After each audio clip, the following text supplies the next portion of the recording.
Couch CageSide with your host, Kyle Delaney for CouchFighter.co. And in this installment, I'd like to talk specifically about a legend of the sport, an ambassador for the sport of MMA, a warrior, a true legend, the last emperor, Fedor Emelianenko.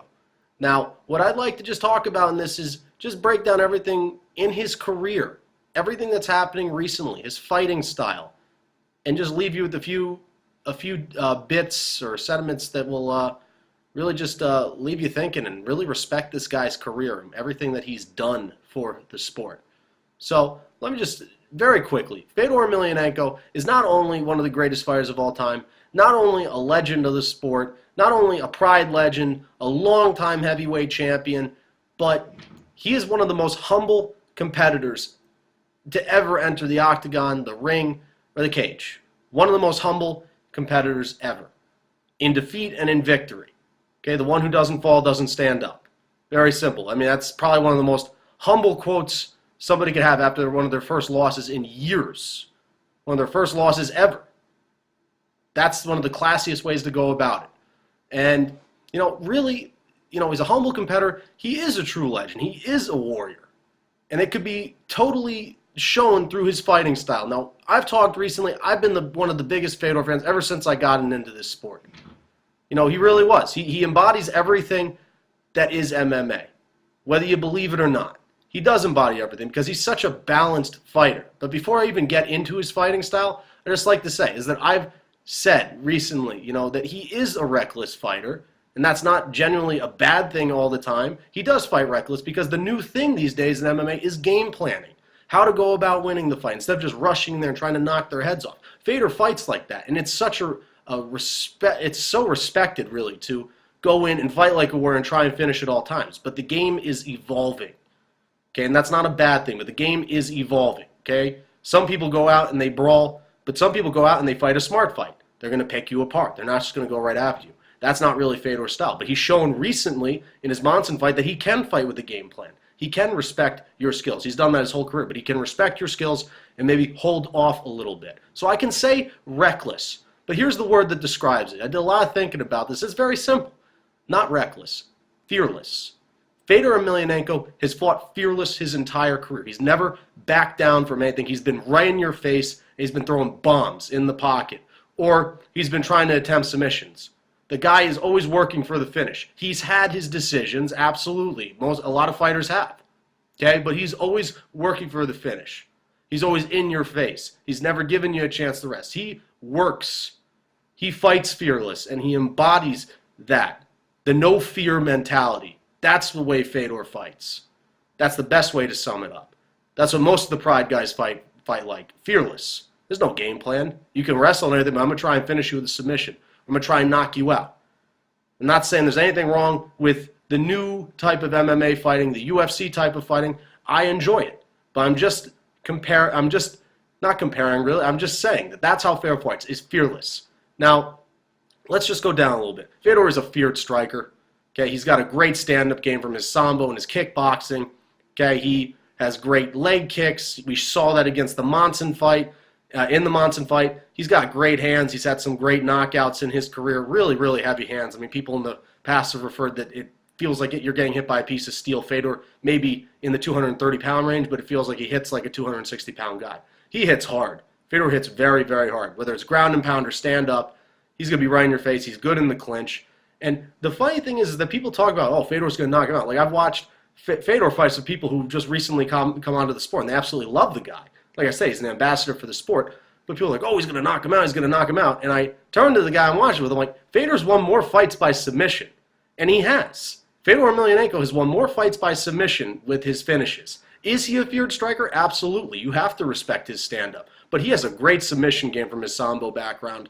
He has a very good submission game. He's done it in multiple ways. I mean, that Randleman one, the Randleman submission was awesome. After getting slammed on his head, he comes right out and works out the submission. The ones he's done against Coleman, I mean, he's had so many great submissions, And the thing about Fedor, not only does he fight through adversity, win or lose, but he fights with a lot of heart. Really, we could talk about the Frankie Edgars, the Bendo Hendersons, and there's a lot of guys that fight with a lot of heart. And that's a very rare quality that a lot of fighters don't possess.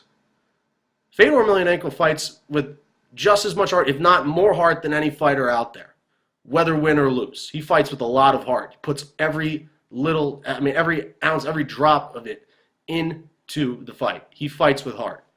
And what Fedor said, he goes, "I'm just a simple man with a lot of heart." That's one of the greatest Fedor quotes of all time. Okay, not referring to himself as a legend, even though he is.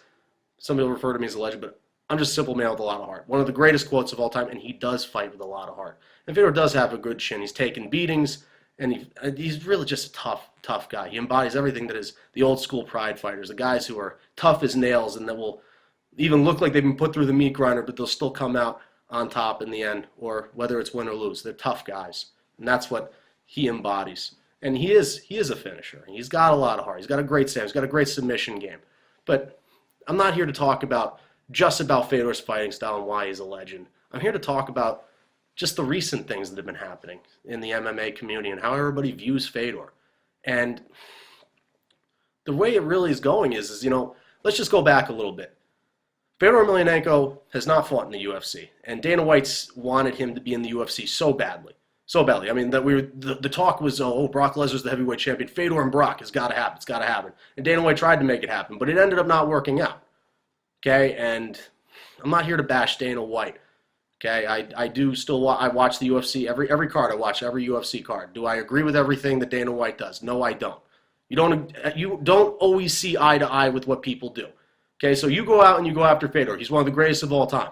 I really like him to fight Brock Lesnar. Doesn't matter who. I'd like to have him in my promotion. He doesn't. He goes to Strikeforce. He does his own thing with M1 Global. Does different promotions. And then you turn on the guy. Okay, Fedor loses. Oh, the Michael Jordan of MMA?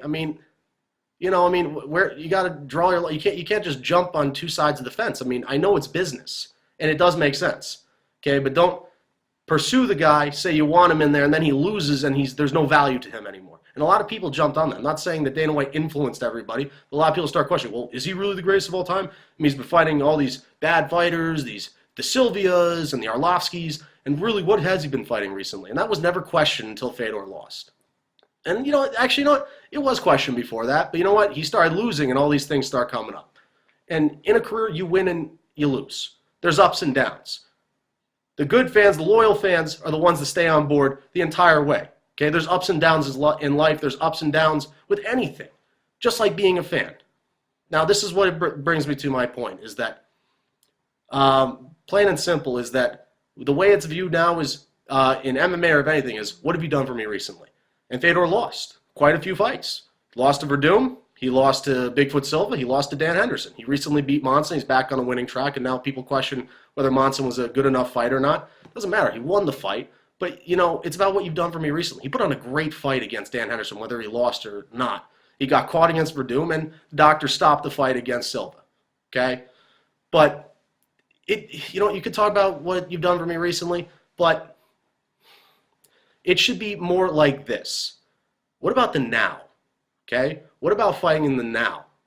Okay? Not recently. What have you done for me recently? Like, you have to do something? What about fighting in the now? Look at what he's done now. Look at his career now.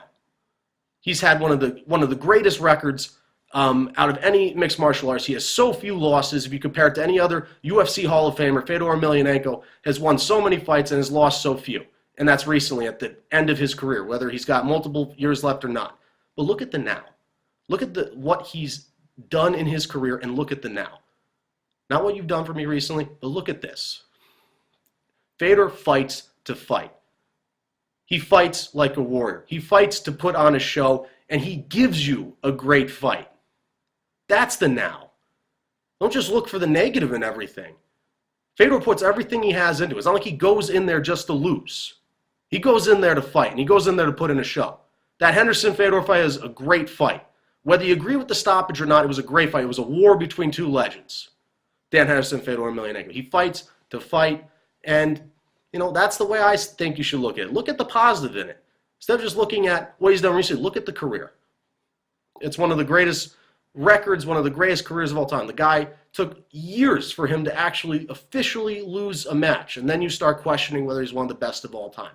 So, to wrap it up, very simply, okay, whether you like Fedor or not, okay, I'll say it right now. I'm a big fan of Fedor Emelianenko, win or lose.